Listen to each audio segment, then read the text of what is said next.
44 1/3 കൂട്ടണം 10 1/3 കുറയ്ക്കണം 8 1/3.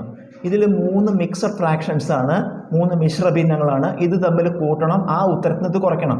ഇതിൽ നമുക്ക് ഒരു എളുപ്പ വഴി ചെയ്യാൻ പറ്റുന്നത് ഇതിലത്തെ സംഖ്യകൾ മാത്രം എടുക്കുക. അതായത് 44 10 8 അത് ആദ്യം എഴുതുക. 44 കൂട്ടണം 10 കുറയ്ക്കണം 8 ഇതിലത്തെ സംഖ്യകൾ മാത്രം എടുത്തെഴുതി. ഇനി നമുക്ക് ഇതിലത്തെ ഫ്രാക്ഷൻസ് മാത്രം എടുക്കുക. പ്ലസ് 1/3 പ്ലസ് 1/3 മൈനസ് 1/3 ഇത് ചെയ്താൽ മതി. ഈ ഭാഗം 44 10 കൂട്ടിയ 54, 54 8 കുറച്ച 46 പ്ലസ് 1/3 പ്ലസ് 1/3 കുറയ്ക്കണം 1/3. 1/3 1/3 കുറച്ചാൽ 0 ആയിപ്പോയി. ബാക്കി എന്താ ഉള്ളത്? 1/3.